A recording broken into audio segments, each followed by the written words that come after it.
order of business is the announcement of member requests to move legislation from any uncontested to regular calendar. There are no such requests. The clerk shall announce the next order of business.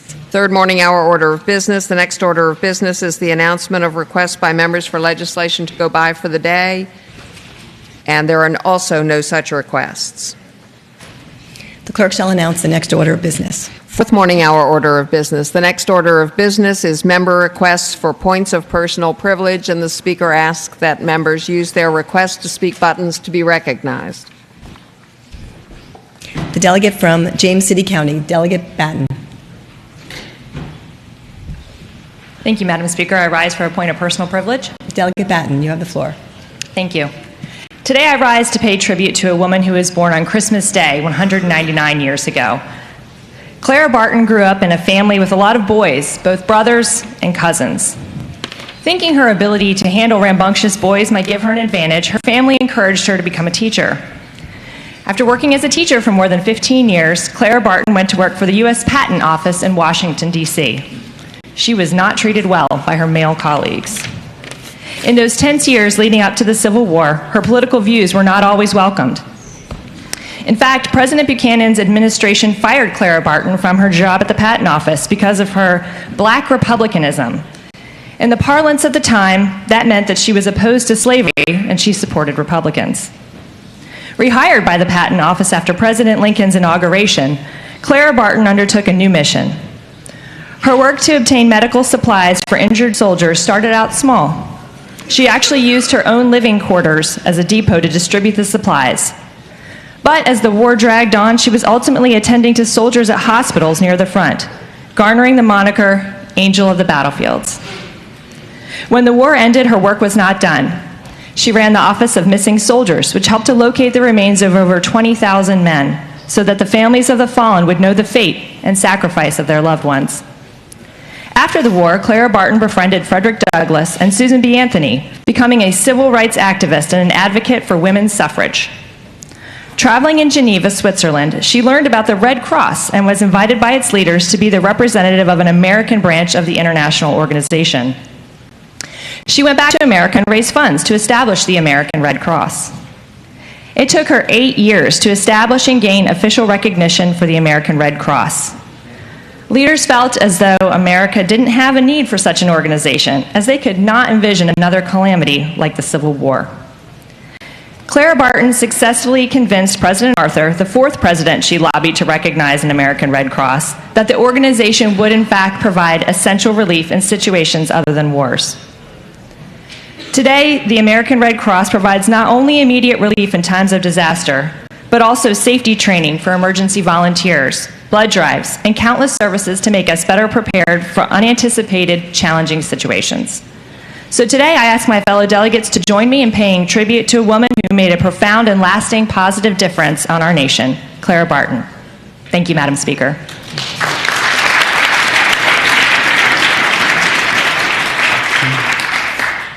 The delegate from Petersburg, Delegate Aird. Thank you, Madam Speaker. I rise for a point of personal privilege. Delegate Aird, you have the floor. Thank you, Madam Speaker. Madam Speaker and ladies and gentlemen of the House, allow me to add my voice to the chorus of members with great concern about what we are about to do as it pertains to the redistricting constitutional amendment. I don't rise to speak to the mechanics of the legislation, as that's been done. I don't rise to speak to the constitutional elements of the amendment, as that has been done. And I don't rise to attempt to shame you about your position, because that's also definitely been done. But Madam Speaker, what I do rise to offer is one final perspective that you may or may not care about, but when it's all said and done, you cannot claim to be unaware or oblivious. And that perspective is the devaluation of the black voices in this chamber and the deepening damage that will ensue after we conduct the vote on the redistricting constitutional amendment. And let me explain to you what I mean. Madam Speaker, last week I was having what I consider to be a pretty normal conversation with someone I believe I know well, another member of this chamber, just casually about this legislative session. And at some juncture in the discussion, the member said to me, "You know, I think I have an idea of your moral compass and what you care about, but I honestly don't know what you fight for." "How long have you been in this body?" they ask. I say, "Well, about 5 years." "Well, I honestly don't know what you fight for."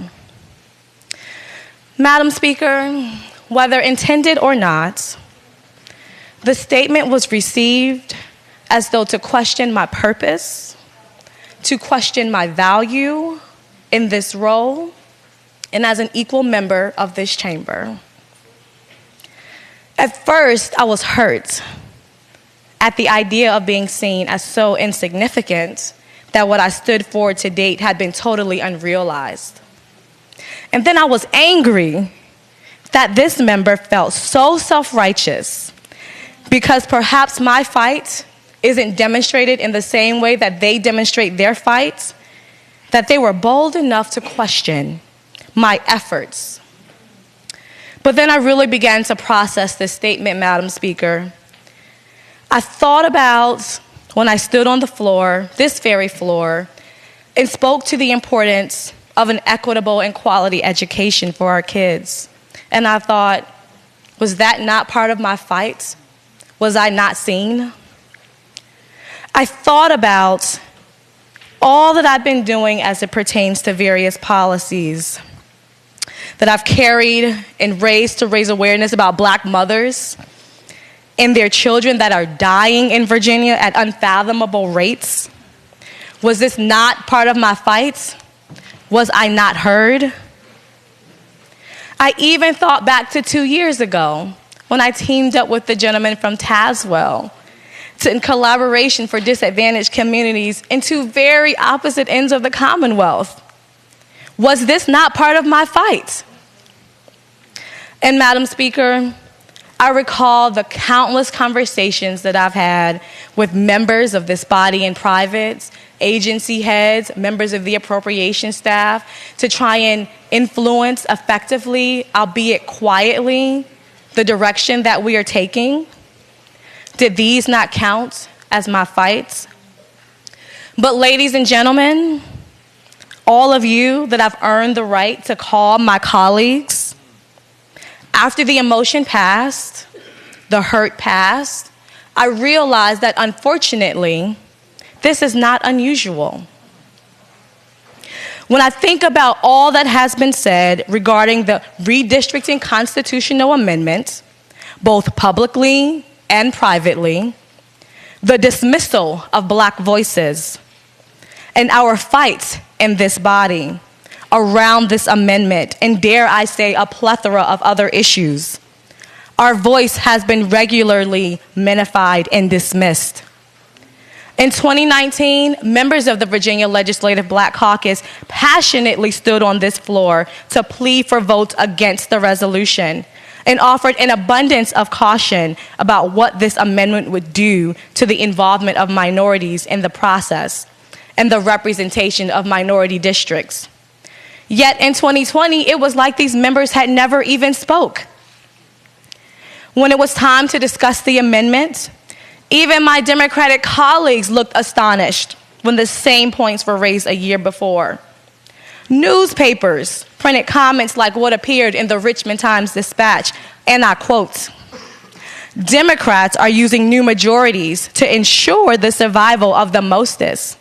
That includes African Americans, many who run unopposed, and are attempting to maximize their muscle by seizing on an elevated sensitivity to race attributed to Governor Ralph Northam's blackface embarrassment in 2019. Madam Speaker, not only was I and others deeply offended that our comments would be assumed to have only been made as a result of the governor, but I pity the journalist who is so far removed from our positions that he dare interpret them as such. And Madam Speaker, other newspapers, like the News in Advance, release articles that relegate our concerns as rumblings. And they stated, and I quote, Democrats failed to pass the amendment earlier in session because some members of the Virginia Legislative Black Caucus, under the guise of protecting communities of color, choose to protect their political power over advocating for needed reform of a broken process. Madam Speaker, these comments are not just unacceptable, they are factually wrong. So as it pertains to this amendment, let the record show once again, and finally, that we didn't just start this fight. And for my colleague who dared question my fights, what I stand for, what I care about, let me make it very clear. As the daughter of a mother who gave birth to me at 16, I fight for families that maybe started off imperfect, but deserve to have a government that cares about them. As someone whose father was honorably served their time in the Navy and worked damn hard to provide, but somehow still found his family getting evicted and had to live in a hotel, I fight for families that experience this and so many other things every single day. And they deserve to have a policymaker around the table and in this chamber that has an experience like their own. And Madam Speaker, today, in this moment, as a young Black woman, mom, and wife that has overcome every adverse circumstance that has been put before me, I have a responsibility, not just to myself, but to every underrepresented voice that will come long after me, to fight to make sure that during the next redistricting process in 2021 and long after, that their perspective and unique experiences are brought to this floor. Unfortunately, only by members of the Virginia Legislative Black Caucus, but by everyone. And that they are taken seriously and given full consideration.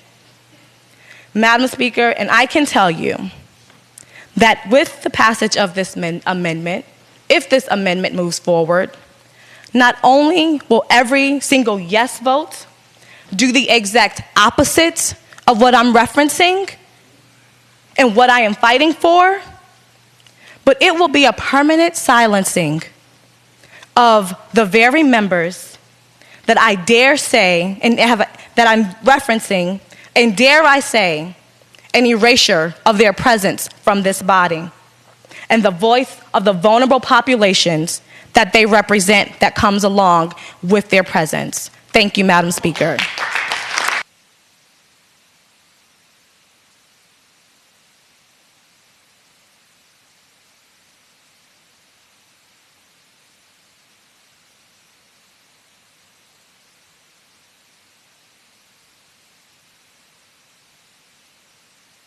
The delegate from Scott, Delegate Kilgore. Madam Speaker, point of personal privilege. Delegate Scott, you have the floor. Madam Speaker, Delegate Kilgore. Today in the House we are celebrating a big birthday from the gentleman from Washington. He is the big 4-0 today. So to the gentleman from Washington, it all goes downhill after this, but let's wish him a happy birthday.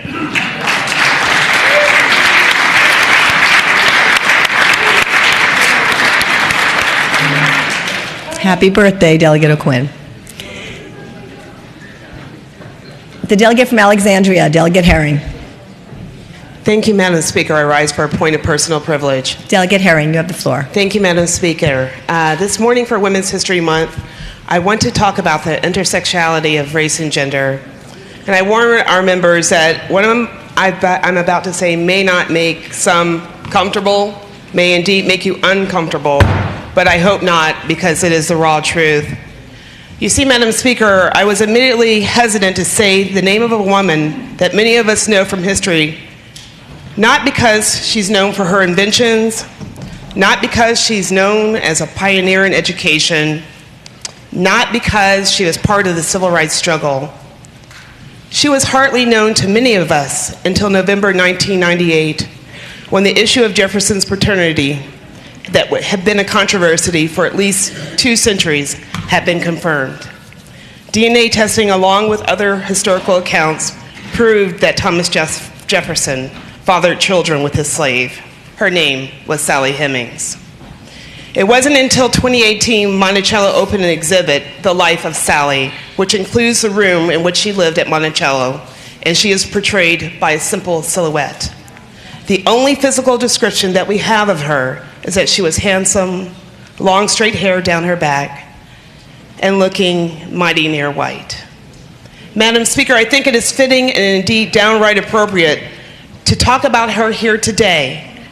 And in this time when we just finished commemorating the 400th anniversary of the arrival of the first documented 20 Africans who arrived at Old Point Comfort in 1619. It is fitting because she certainly would not have been part of the history of these storied halls, but her owner, Mr. Jefferson, is. And indeed, it is often said, we stand in Mr. Jefferson's capital. I do not think during the 11 years that I have been here, I've heard her name uttered much in this chamber floor, but we often talk about Thomas Jefferson. I feel that we must talk about her and her symbolism, because it is a symbolism of many of our female ancestors, often hidden by our custom of selective history. The reality is, her history is the story of many foremothers of African Americans living today. And why do I want to talk about the intersectionality of race and gender? It is for this simple reason. We must examine how we've talked about African American enslaved women from our textbooks, even if they were even discussed, to our mass media, if we care to understand what African American women face today. To be sure, we are not monolithic, but we have some commonalities, and that is the history of our foremothers. Indeed, many of us, including me, have fallen into the trap of calling Sally Hemings a mistress of Mr. Jefferson. How wrong we have all been to romanticize the condition of slavery. As many historians have noted, because of the lack of written communications and journal entries, we cannot definitively state whether there was a romantic relationship. But what we do know is that she was enslaved. And he was our former ambassador to France, 3rd president, founder of the University of Virginia, author of their Declaration of Independence, author of the Virginia Statute of Religious Freedom, and he was her owner. We do know that historians have talked much about her time in France and her decision, alleged decision, to come back to Virginia.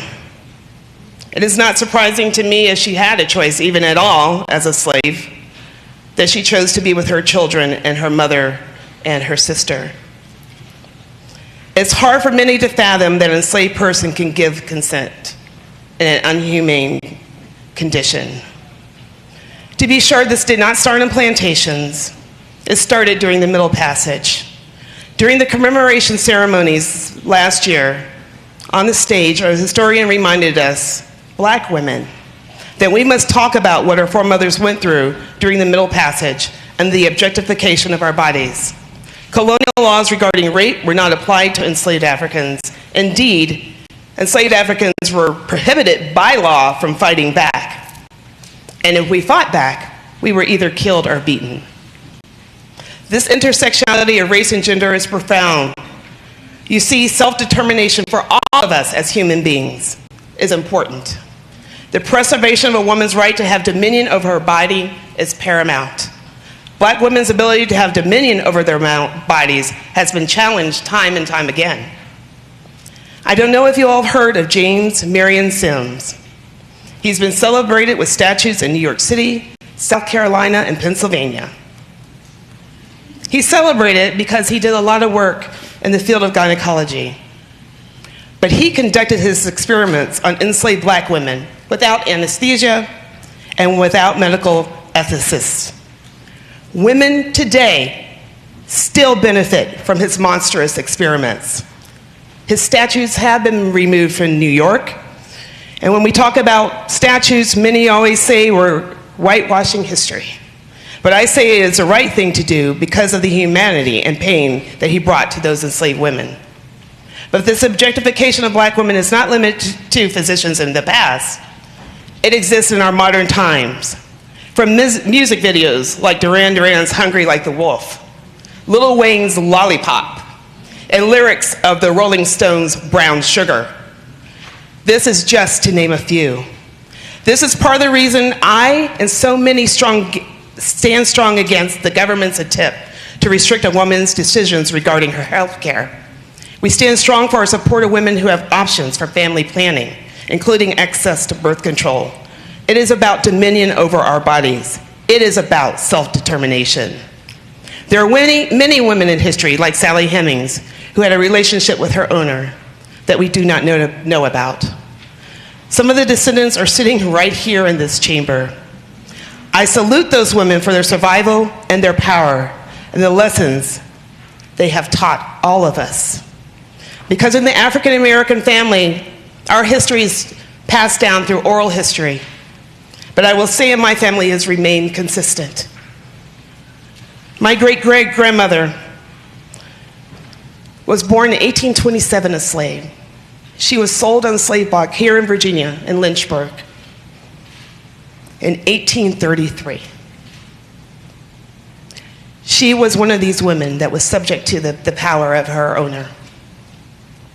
She was freed in 1863.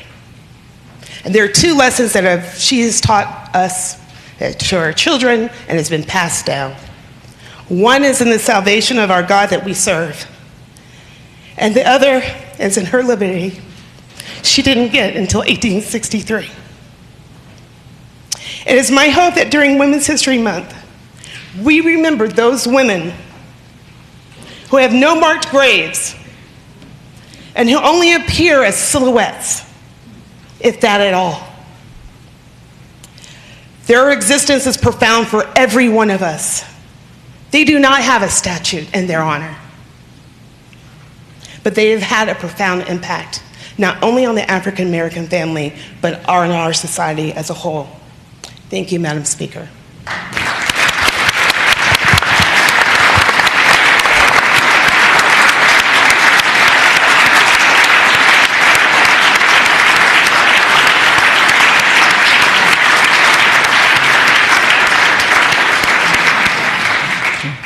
The delegate from Fairfax, Delegate Simon. Madam Speaker, I rise for point of personal privilege. Delegate Simon, you have the floor. Madam Speaker, members of the House, I made a mistake last night. And so I know it's hard to believe, but I want to be clear on what happened. So I read an email, that I received last night, and it was in fact a mystery to the person who sent it, how that email got generated. That mystery has since been solved, and since I made the accusation, I call it an accusation publicly in this form, I wanted to make sure that I got the news about what happened out in the same sort of fashion. It was in fact generated because my constituent, who's in fact a constituent, filled out a postcard. And she didn't realize that postcard was going to be turned into an email with her address and information and sent out by a third party. So it was not the Russians. It's not part of a vast conspiracy. I probably should have taken a little more time to investigate the circumstances before I got up and popped off here on the floor. So I want to make sure everybody understands there are plenty of good reasons to vote no on the constitutional amendment later today. But don't let this one be the reason that you vote no. Consider that my apology and retraction as far as that goes. I think we'll have more discussion about this as it goes, but I just wanted to make sure again that I used the same format to explain what happened as I did to make the accusation. So thank you, Madam Speaker. Thank you. The delegate from Prince William, Delegate Ayala.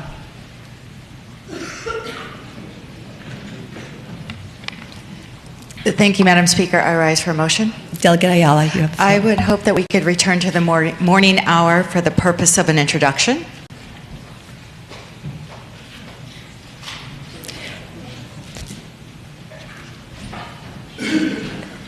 Madam Speaker, if this is not the right time, I can wait my turn. Yes, let's finish with the points of personal privilege. Thank you. Delegate from Prince William, Delegate Torian. Yes, Madam Speaker, I rise for a brief moment of point of personal privilege. Delegate Torian, you have the floor. On this side of the aisle, ladies and gentlemen of the House, we have another one of our colleagues with a birthday today. and he is Delegate Archon Don Scott. Let's wish him a happy birthday.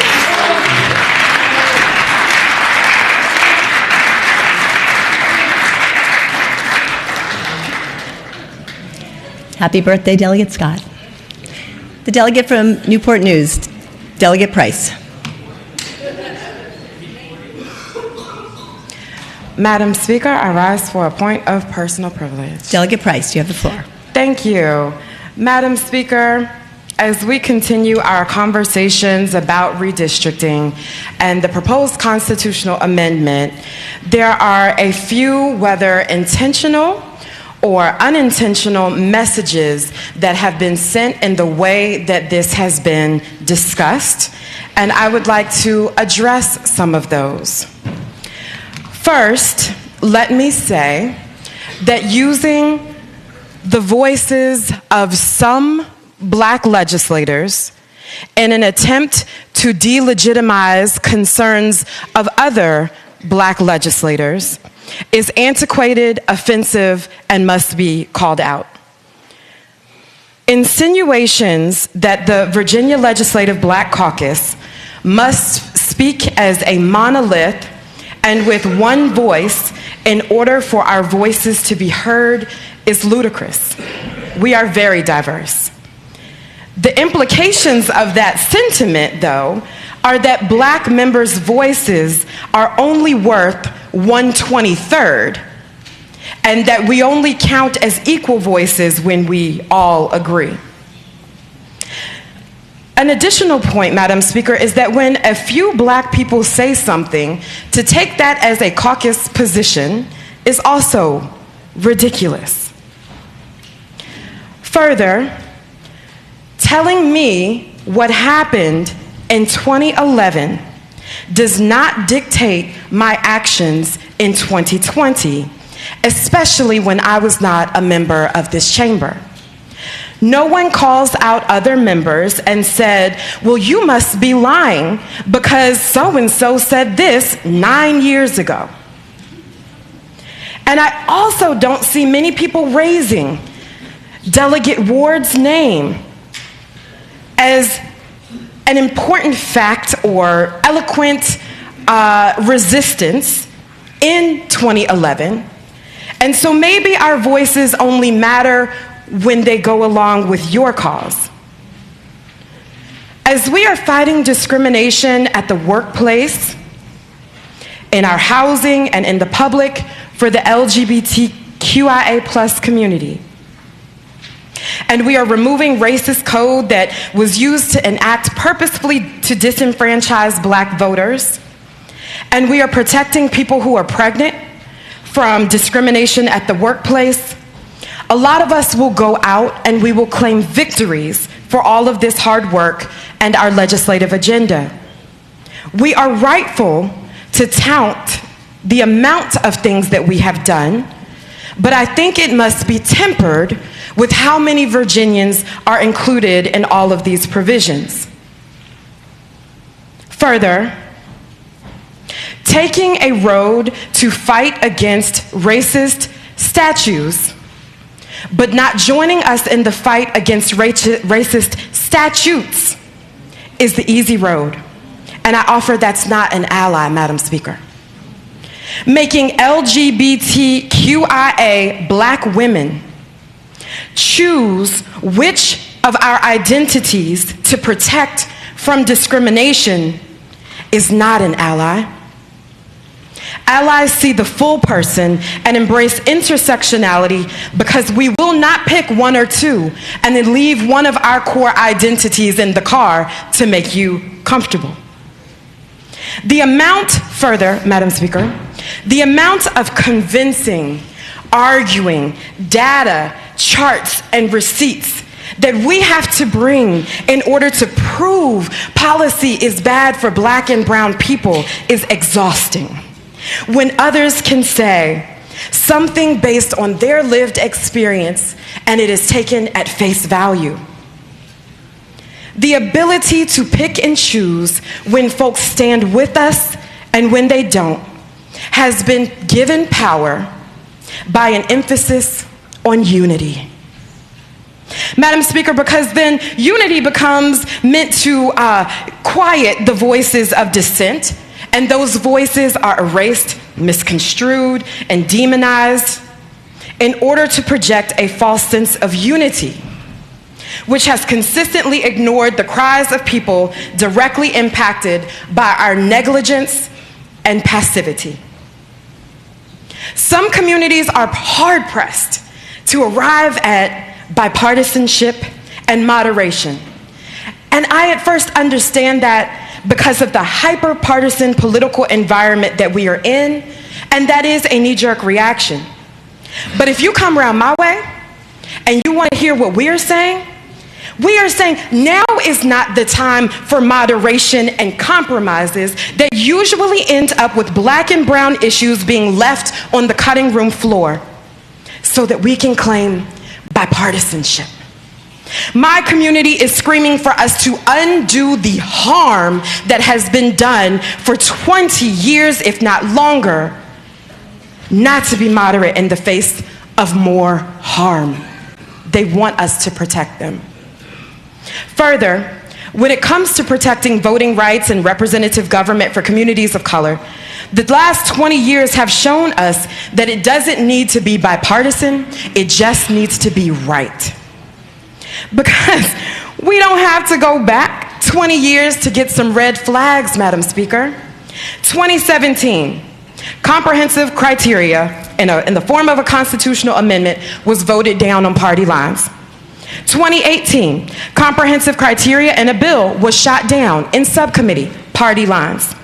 2019, comprehensive criteria in a bill was never docketed and never had a hearing or a vote. 2020,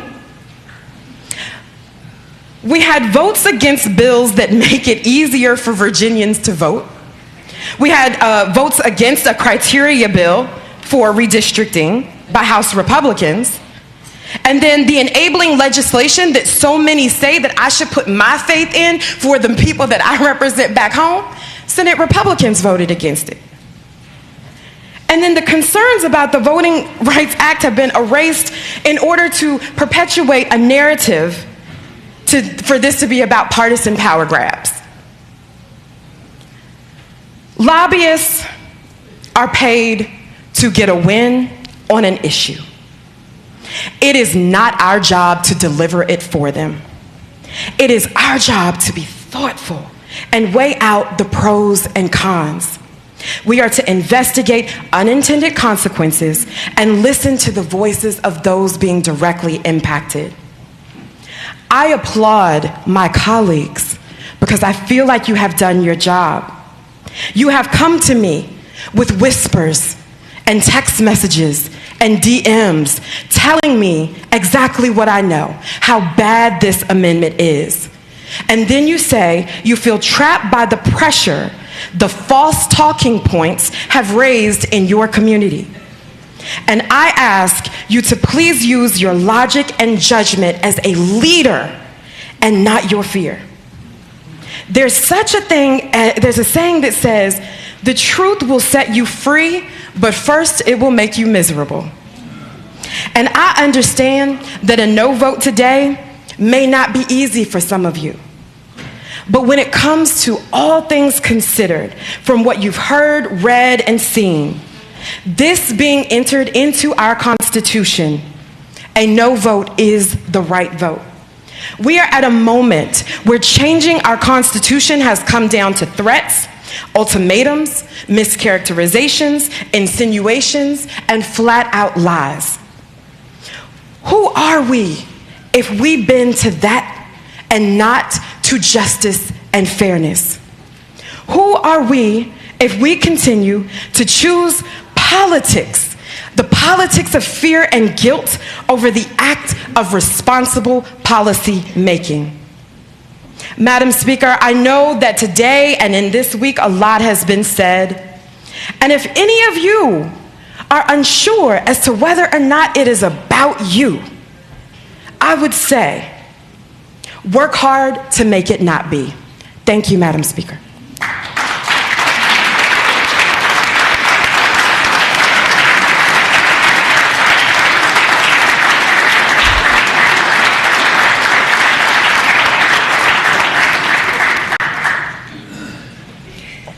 delegate from Prince William, Delegate Ayala.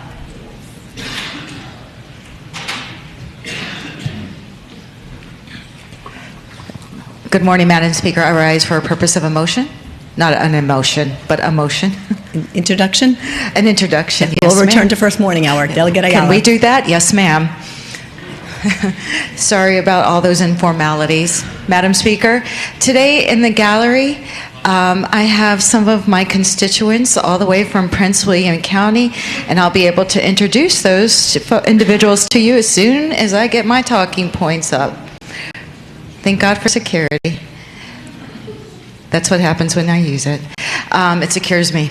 Anyway, recognizing today in the gallery is Unity March Against Hate. These individuals are, as I said momentarily ago, is my constituents from Prince William County, and I hope they can rise to be acknowledged. From August 9th to the 12th of this year, dedicated individuals will take part in this 90-mile march from Manassas to Charlottesville to promote tolerance, justice, and peace, led by these individuals that you see here in the gallery. They come from all walks of life and committed to showing our Commonwealth and our country has no room for hate in our home here in the Commonwealth. And now I would like to ask the body and members of this body to give those with us in attendance a warm house welcome.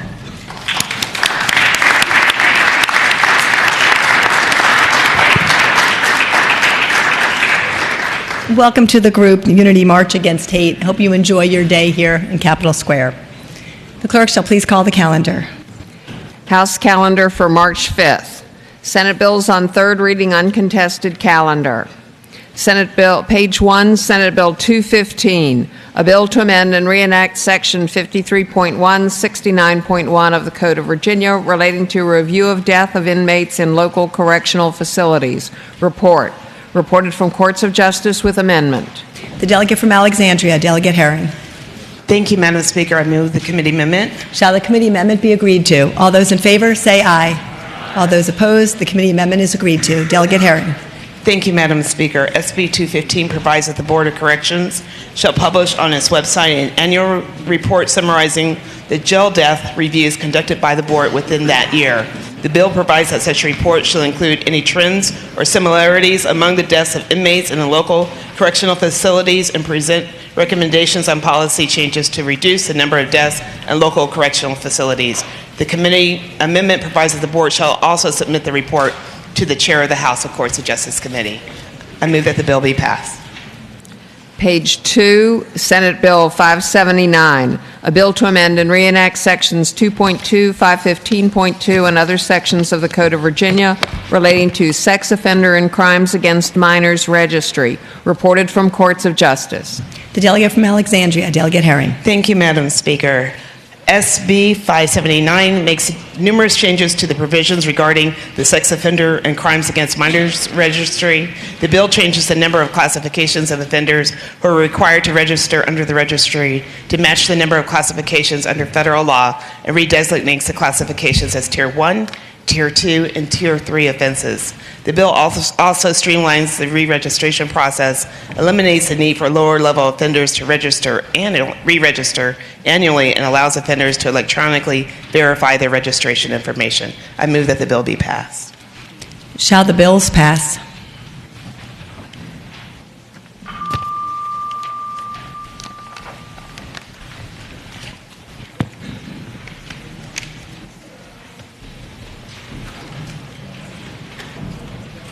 The clerk shall close the roll. Ayes 96, nays 0, abstentions 0. Ayes 96, nays 0, abstention 0. The bills pass. Senate bills on third reading regular calendar. Senate Bill 851, a bill to amend and reenact Sections 10.1, 603.24, and other sections of the Code of Virginia relating to the regulation of electric utilities, ending carbon dioxide emissions, renewable portfolio standards for electric utilities and suppliers, energy efficiency programs and standards, incremental annual energy storage deployment targets, net energy metering, third-party power purchase agreements, and the manufacturing and commercial competitiveness retention credit. Reported from Labor and Commerce with substitute. The delegate from Fairfax, Delegate Sullivan. Thank you, Madam Speaker. Can this bill go by temporarily? All those in favor of SB 851 going by temporarily shall say aye. Those opposed, SB 851 goes by temporarily. Page 3, Senate Bill 860, a bill to amend the Code of Virginia by adding a section numbered 56585.1:11 relating to electric utilities, development of offshore wind generation facilities. Reported from Labor and Commerce. The delegate from Fairfax, Delegate Sullivan. Thank you, Madam Speaker. Can this bill go by temporarily? All those in favor of SB 860 going by temporarily shall say aye. Those opposed, SB 860 goes by temporarily. Senate Bill 988, a bill to amend and reenact Section 58.13660 and other sections of the Code of Virginia relating to electric utilities, electric school bus projects. Reported from Labor and Commerce with substitute. The delegate from Fairfax, Delegate Corey. Thank you, Madam Speaker. I am not requesting that this go by for the day. More votes. Thank you. SB 988 has been conformed to my bill, HB 75, and reported out of the Committee on Labor and Commerce with a substitute. I move the substitute. I believe the substitute was already adopted, so we can just move on. Thank you. Thanks, Delegate. I would like to make a few quick remarks about this bill. In all of the conversations that I've had with members of this body about this bill, the major focus has been on Dominion Energy, not on the environmental or health aspects of this project, which I would like to remind you are significant. And I would also like to remind you that every single environmental group that lobbies our chambers has endorsed this bill, including some national groups. If you want the list, just come over. I will not be reading it right now. Also, that Dominion is not adding to the rate base for the first phase of this project. That's the first 50 buses, and they have already announced the school systems that have applied and been granted the possibility of receiving electric school buses. I hope it is the pleasure of the body to pass this bill. Shall the bill, the delegate from Franklin, Delegate Poindexter. Thank you, Madam Speaker. I rise to speak against the bill. Delegate Poindexter, you have the floor. Thank you, Madam Speaker. The word pilot is all on this bill, but as I read it and started doing some calculations, I found it was far more, Madam Speaker. Yes, the first 50 buses will cost about $270,000 apiece versus $100,000 or $110,000 for a regular school bus.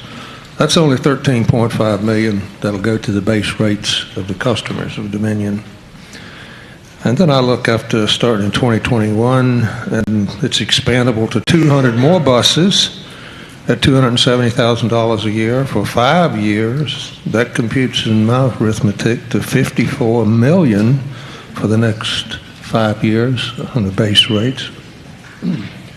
And then when I get a little deeper into the bill, it appears that at any time after the first year of the pilot, after the very first report, that the power company can go ahead and ask SCC for a permanent program with a rack, which means that whatever they can get approved would be however many school buses and how many millions of dollars that our electricity customers are going to pay for school buses.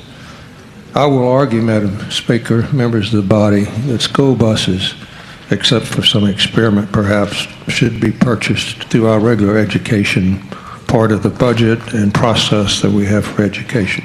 Thank you, Madam Speaker. Shall the bill pass? Madam Speaker.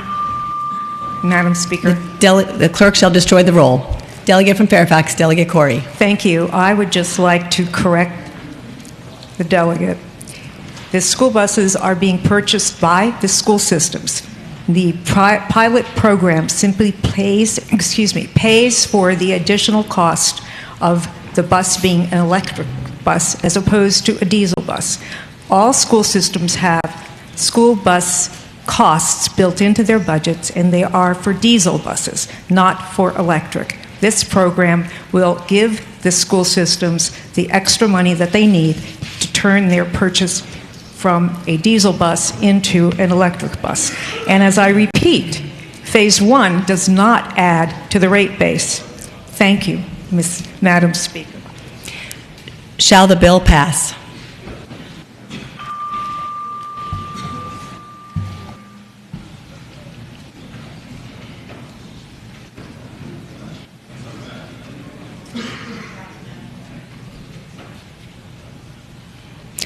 The clerk shall close the roll. Ayes 43, nays 54, abstentions 0. Ayes 43, nays 54, abstention 0. The bill fails. Senate Bill 998, a bill to amend the Code of Virginia by adding a section numbered 56585.1:11 relating to electric utilities, development of offshore wind generation facilities. Reported from Labor and Commerce, and there is a floor substitute. The delegate from Fairfax, Delegate Sullivan. Madam Speaker, can this bill go by temporarily? All those in favor of SB 998 going by temporarily shall say aye. Those opposed, SB 998 goes by temporarily. Page 4, Senate Bill 423, a bill to amend and reenact Section 38.2, 4319 of the Code of Virginia and other sections of the code relating to health insurance coverage for hearing aids for children 18 years of age or younger. Reported from the committee amendments have been agreed to by the House. The delegate from Fredericksburg, Delegate Cole. Thank you, Madam Speaker. I believe the clerk explained the bill yesterday. We had discussion on the bill yesterday, so I would just move that the bill be passed. Shall the bill pass?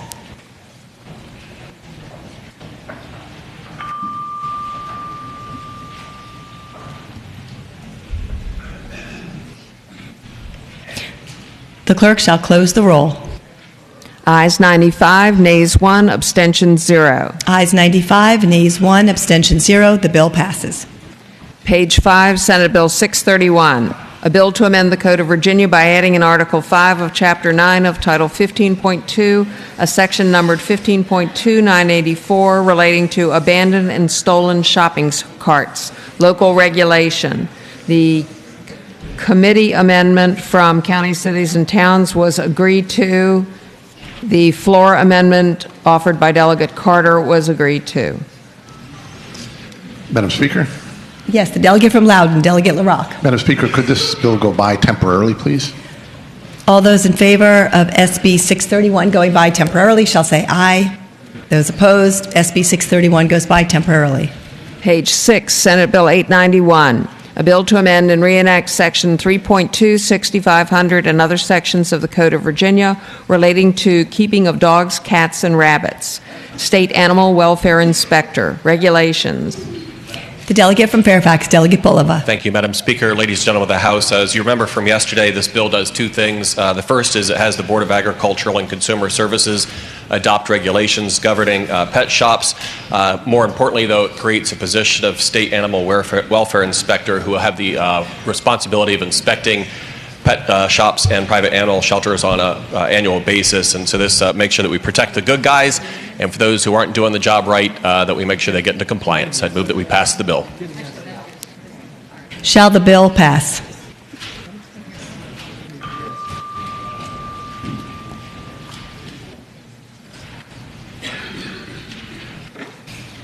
The clerk will close the roll. Ayes 64, nays 35, abstentions 0. Ayes 64, nays 35, abstention 0. The bill passes. Madam Speaker. Delegate from Arlington, Delegate Lopez. Quick motion, Madam Speaker. Delegate Lopez. Having voted on the prevailing side by which we've passed SB 423, I'd like to move we reconsider that vote so that an individual can change their vote. Delegate Lopez moves to reconsider SB 423. All the on page 4. SB 423 on page 4. All those in favor say aye. Aye. All those opposed, SB 423 on page 4 shall be reconsidered. Delegate Lopez. Shall the bill pass? SB 423.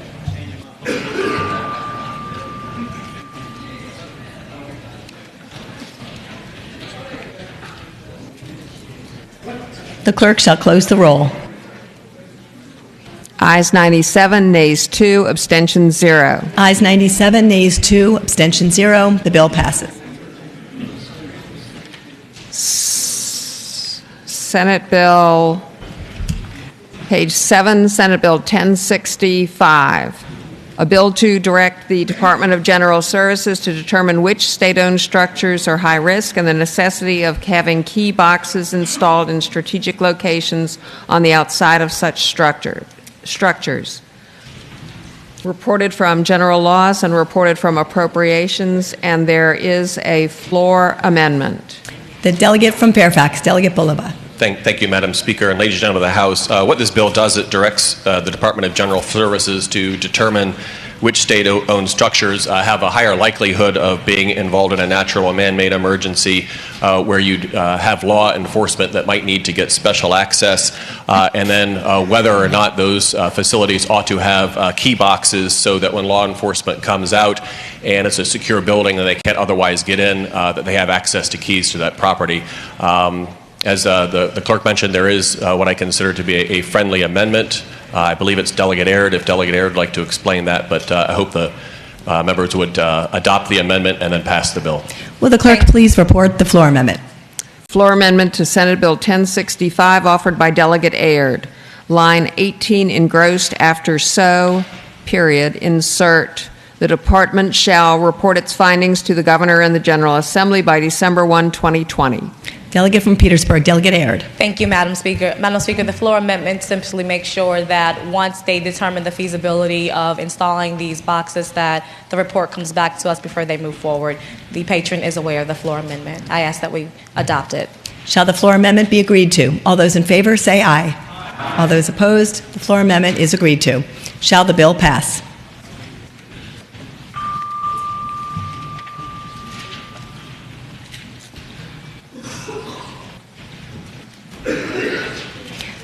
The clerk shall close the roll.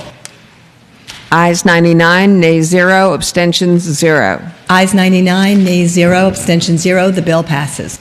Page 8, Senate Bill 172, a bill to amend and reenact sections 38.2, 3438, and other sections of the Code of Virginia relating to health insurance, payment to out-of-network providers. Reported from Appropriations with substitute, and there is a floor substitute. The delegate from Fairfax, Delegate Sickles. Thank you, Madam Speaker. Ladies and gentlemen of the House, I would move that we reject the committee substitute. Shall the committee substitute be agreed to? All those in favor say aye. All those opposed? No. The committee substitute is rejected. Delegate Sickles. Thank you. Madam Speaker, I would move the floor substitute. Will the clerk report the floor substitute? Floor substitute to Senate Bill number 172, proposed by Delegate Torian. It is available online and at some of your desks. Madam Speaker, I asked to speak to the bill. Yes, Delegate Sickles.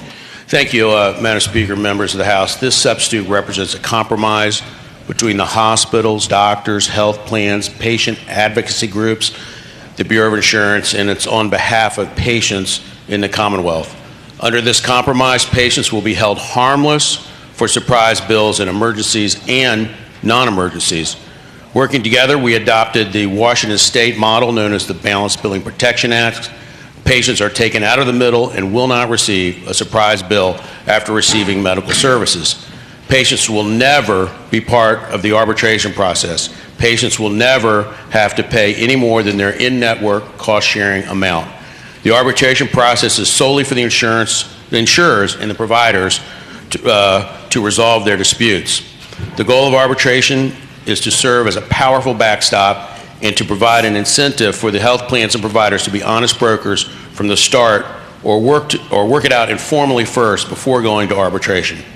This is a comprehensive solution. It covers not only emergency services, but also out-of-network anesthesiology, radiology, pathology, surgical, hospitalist services, and laboratory services received in an in-network facility. It also includes additional network adequacy requirements for insurers and transparency and notice requirements for providers and insurers to keep consumers informed about the potential for out-of-network billing. It has robust reporting requirements so that we will know if the solution is truly working. I want to thank the health plans, the Hospital Association, the Medical Society, the Bureau of Insurance, the Virginia Health Information Agency, and the staffs and of Delegate Torian and Senator Favola and Senator Barker, and most importantly, the weary Legislative Services staff, Thomas Stevens, who went through numerous drafting changes to get this bill to where it is today. And so, Madam Speaker, that's why I would urge passage of the floor substitute. The delegate from Fauquier, Delegate Weber. Thank you, Madam Speaker. Madam Speaker, would the gentleman from Fairfax, Delegate Sickles, yield the floor? Yield, Madam Speaker. The delegate yields. Delegate Weber. Okay, so first of all, I'd like to thank the delegate and Delegate Torian for taking this on. This has been an issue that has come up for a number of years. So, as I understand the bill, we get rid of balanced billing, which is fantastic, and then the two parties, the hospitals, the emergency rooms, or whomever, and the insurance carrier go immediately into arbitration, or do they?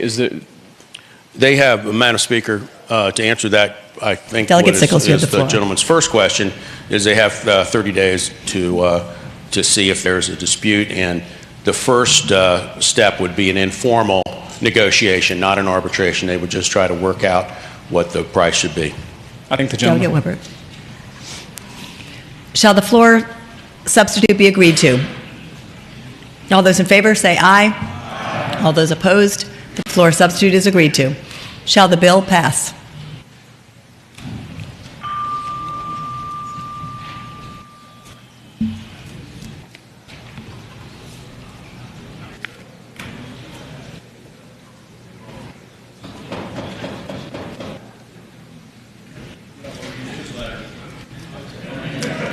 The clerk shall close the roll. Ayes 99, nays 0, abstentions 0. Ayes 99, nays 0, abstention 0. The bill passes.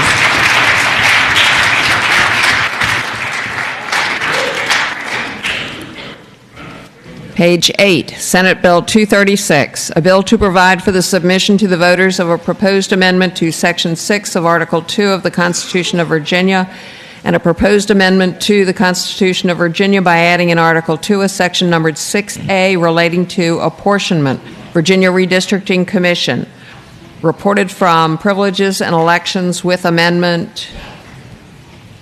The delegate from Fairfax, Delegate Simon. Madam Speaker, I'd move that this bill go by until after resolution's regular calendar. All those in favor of SB 236 going by temporarily until after regular resolution shall say aye. Aye. Those opposed, SB 236 goes by temporarily until after resolutions.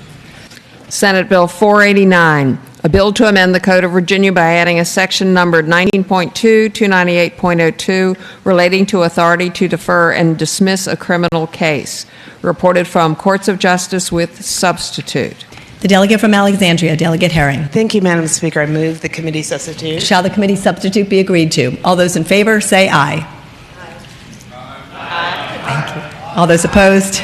Committee substitute is agreed to. Delegate Herring. Thank you, Madam Speaker. This bill, SB 489, provides that a trial court presiding in a criminal case may, after any plea or trial, with or without a determination, finding, or pronouncement of guilt, and notwithstanding the entry of a conviction order upon consideration of the facts and circumstances of the case, upon its own motion or with the consent of the defendant, or the agreement of the defendant and the Commonwealth to defer proceedings, defer entry of a conviction order, and if none, defer entry of a final order and continue a case for final disposition.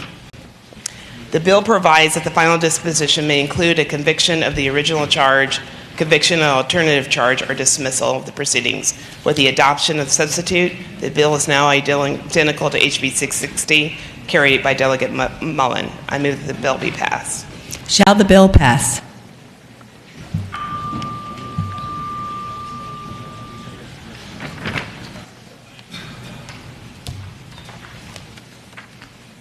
The clerk will close the roll. Ayes 59, nays 40, abstentions 0. Ayes 59, nays 40, abstention 0. The bill passes. Page 9, Senate Bill 491, a bill to amend and reenact Sections 16.1, 309.1, and other sections of the Code of Virginia relating to inquiry and report of immigration status, persons charged with or convicted of certain crimes, reported from courts of justice with substitute.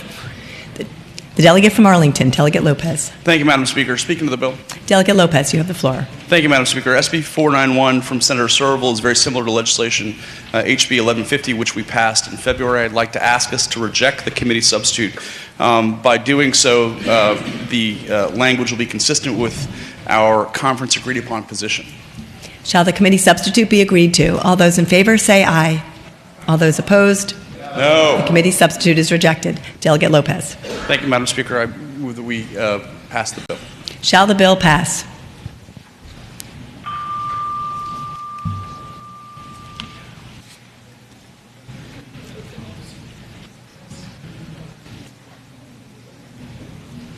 The clerk shall close the roll.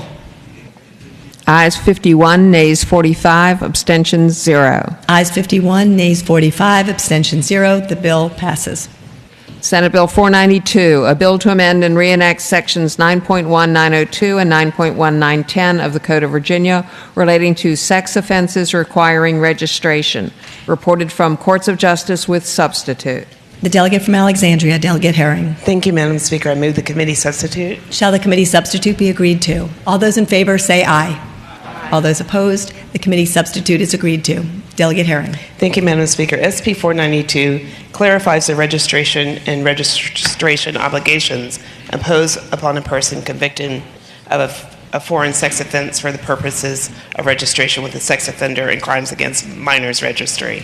The committee substitute removed the provision providing that person who is required to register may not petition the circuit court for removal of his name and all identifying information from the registry if they were convicted of 2 or more offenses for which the registration is required. I move that the bill be passed. Shall the bill pass?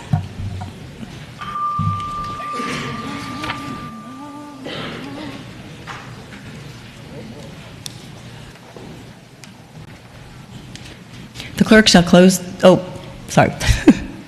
clerk shall close the roll. Ayes 54, nays 45, abstentions 0. Ayes 54, nays 45, abstentions 0. The bill passes.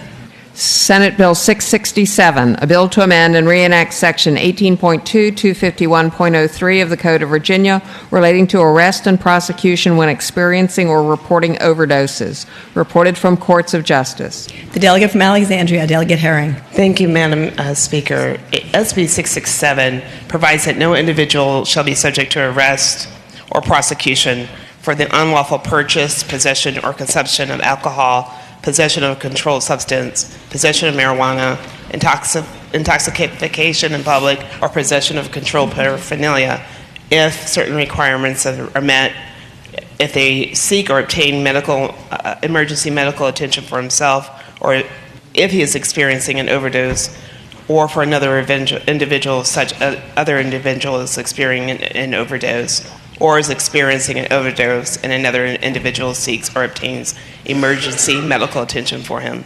Basically, Madam Speaker and members of this body, the current law provides an affirmative defense if someone calls for help, if someone's overdosing.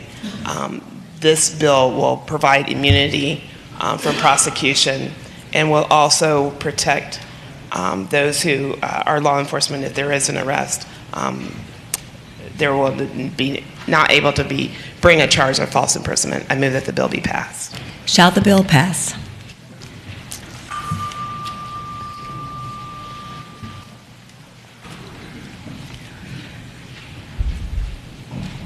The clerk shall close the roll.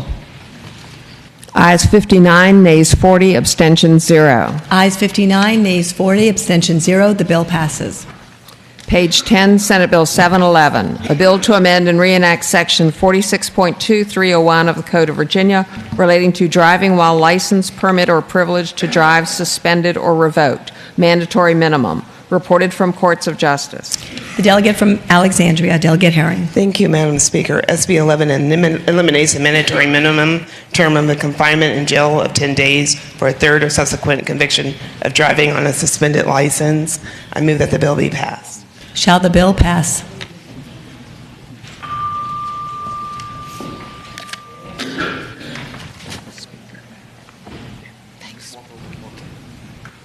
The clerk shall close the roll. Ayes 53, nays 44, abstentions 0. Ayes 53, nays 44, abstention 0. The bill passes. Senate Bill 798, a bill to amend and reenact Section 18.2-272 of the Code of Virginia relating to driving after forfeiture of license, reported from courts of justice. The delegate from Alexandria, Delegate Herring. Thank you, Madam Speaker. SB 798 specifies that a person is guilty of an offense of driving or operating a motor vehicle after his driver's license has been revoked for certain offenses. And 2, in violation of the terms of a restricted license. 3, without an ignition interlock system if one is required. Or 4, if the person's license has been restricted, suspended, or revoked for certain driving under the influence offenses with a blood alcohol content of 0.02% or more, only if such person was driving or operating a motor vehicle on a highway as defined by Title 46. I move that the bill be passed. Shall the bill pass?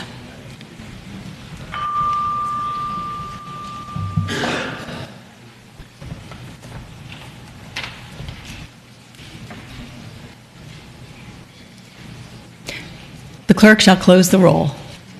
Ayes 63, nays 36, abstentions 0. Ayes 63, nays 36, abstention 0. The bill passes.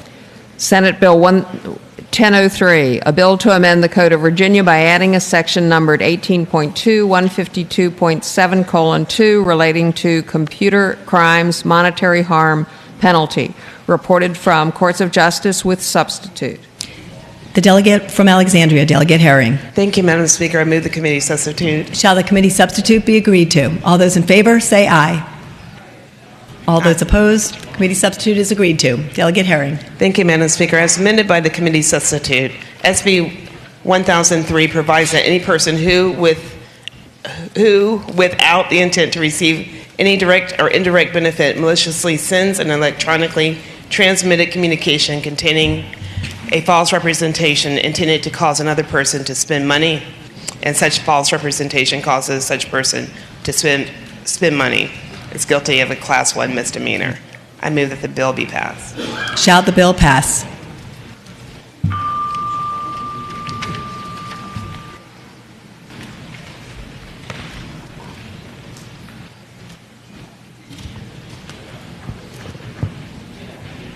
The clerk shall close the roll.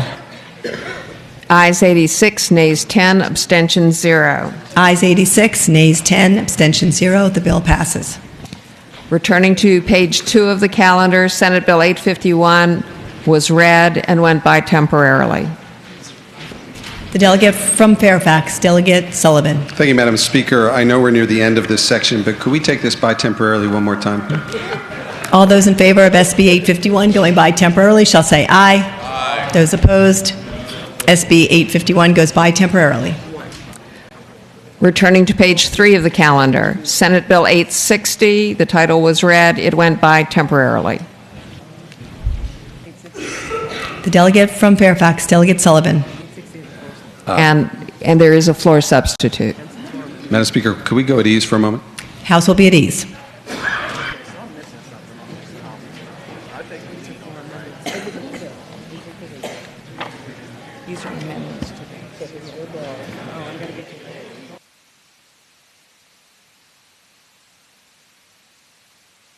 Good morning, everyone. Good morning. So the outbreak began in China, but is now shifting to South Korea, Iran, and Italy. As of yesterday, 12 U.S. states had identified cases, and the state of Washington is investigating some clusters of cases. But no cases have been identified in Virginia at this time. As of this morning, 17 Virginians had been tested for the virus, 14 did not have the virus, and results are still pending on 3 tests. We expect to see more cases in the United States in the upcoming weeks, but taking strong public health measures now may blunt the impact of the virus in the United States. Most people with the illness have fever and cough, and some develop pneumonia and other symptoms. So far, most people have had mild illness. People who are older or who have chronic health conditions are at more risk for more severe disease. People who do get sick with the virus develop symptoms within 14 days of being exposed to an infectious person, and mostly adults have been affected by this virus. At this time, there isn't a specific vaccine or treatment, but people with severe disease receive other types of care and treatments at the hospital. The federal government is actively researching and developing a vaccine and specific medicines. Until there's a vaccine, the key strategy to preventing the spread is keeping sick people separate from people who are not sick. There are things that you can do to protect yourself and others. Regularly check the VDH website. We update it daily. The situation is changing, and we are keeping up-to-date, accurate information and guidance on our website. The virus mainly spreads through close contact with a person who's sick with the virus. Washing your hands and avoiding touching your face helps prevent the spread of germs. So be sure to wash your hands for at least 20 seconds and use hand sanitizer if soap and water aren't available. When you're sick, it's important to stay home. Cover your coughs and sneezes with a tissue and throw it away. Clean and disinfect frequently touched surfaces and objects. The CDC recommends now that travelers avoid all non-essential travel to China, Iran, Italy, and South Korea. Individuals who are older or who have chronic medical conditions should consider postponing non-essential travel to Japan. If you traveled to a country where the virus is spreading, stay home for 14 days when you return. Good morning, everyone.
The House will come to order. The delegate from Alexandria, Delegate Herring. Madam Speaker, I rise for a motion. Delegate Herring, you have the floor. Thank you, Madam Speaker. I move that we stand in a recess until 3, if I could speak to that motion. Delegate Herring, you have the floor. How now? Be nice. There will be pizza at 1 o'clock downstairs in House Room 1. Then the Democratic House Caucus will need to meet at 2 o'clock in House Room 1. And at this time, I just encourage everybody, between pizza and whatever, to do your conference reports. I'm trying to coordinate things with the Senate. My understanding is that they are also in recess now. So that's the plan, and that's my motion, Madam Speaker. Madam Clerk. So the pizza is actually ready now in House Room 1. The House Democratic Caucus will meet in that same room at 2 o'clock, so everyone should be done by 2. The House Republican Caucus will not be meeting, and since the recess is until 3, it's an excellent opportunity, as the Majority Leader said, to work on conference committees. The House will be in recess until... Shall the motion... Well, your motion was for recess until 3 o'clock. Shall the motion be agreed to? All those in favor say aye. All those opposed? The House stands in recess until 3 o'clock. Thank you for...